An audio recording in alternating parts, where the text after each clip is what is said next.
वो कौन जिम्मेदार है विनेश फोगाट की बदकिस्मती पर पूरा देश यही पूछ रहा है। विनेश कोई साधारण खिलाड़ी नहीं है जो केवल ओलंपिक खेलने गई थी और जीतने का टैलेंट रखती थी। वह ऐसी खिलाड़ी हैं जिनकी हर जीत पर न केवल जश्न मनाया जा रहा था बल्कि देश में राजनीति भी हो रही थी।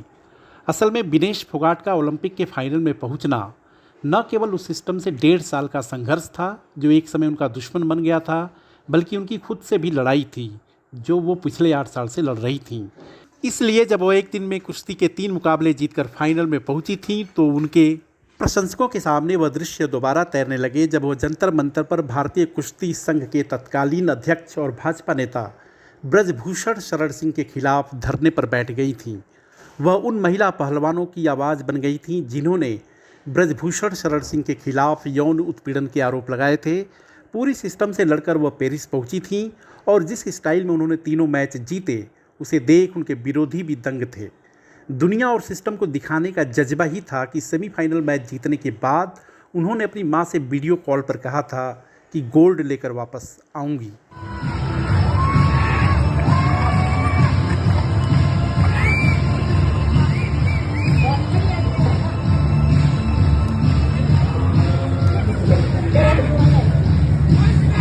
उनके करिश्मा और जज्बे को देखकर लोग यही सोच रहे थे कि यह वही फोगाट है जो 2016 रियो ओलंपिक में रोते हुए स्ट्रेचर पर मैच से बाहर निकली थीं।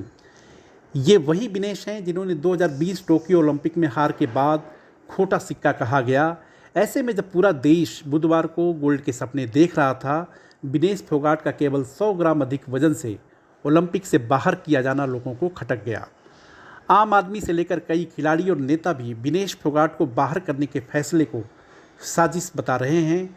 साजिश का शक होना गलत भी नहीं है क्योंकि ऐसा कैसे हो सकता है, वह कोई नौसिखिया नहीं थी क्योंकि विनेश तीसरी बार ओलंपिक में खेल रही थी और न ही उनका कोचिंग स्टाफ कोई नौसिखिया रहा होगा। ऐसी खबरें हैं कि सेमीफाइनल मैच जीतने के बाद विनेश का वजन 2 किलोग्राम ज़्यादा हो गया था और उसे कम करने के लिए उन्होंने पूरी रात मेहनत की थी, लेकिन फिर भी 100 ग्राम वजन ज़्यादा रह गया। तो इसके लिए विनेश के कोच, डॉक्टर और डाइटिशियन क्यों नहीं जिम्मेदार हैं, वह कर क्या रहे थे जिससे विनेश का वजन इतना बढ़ गया। सोशल मीडिया से लेकर भारत में सेलेब्स तक यही पूछ रहे हैं कि 100 ग्राम के नाम पर इतनी सज़ा की क्या ज़रूरत थी। तो इसे समझने के लिए नियम भी जान लीजिए। असल में रेसलिंग प्रतियोगिता 2 दिन चलती है, यानी जो भी पहलवान फाइनल या रेप चेज में पहुंचेगा उसका वजन 2 दिन चेक किया जाता है। पहले दिन के खेल से पहले सुबह पहलवानों का वजन चेक होता है। इस दौरान उन्हें 30 मिनट का समय मिलता है, वो जितना बार चाहें तराजू में चढ़ सकते हैं। पहले दिन विनेश फोगाट का वजन 50 किलो के अंदर था। दूसरे दिन की प्रतियोगिता में शामिल होने वाले पहलवानों का वजन सुबह फिर से चेक किया जाता है और इसके लिए सिर्फ 15 मिनट मिलते हैं। इस दौरान वो जितनी बार चाहें तराजू पर चढ़ सकते हैं। दूसरे दिन विनेश फोगाट का वजन 50 किलो से 100 ग्राम ज़्यादा आ गया।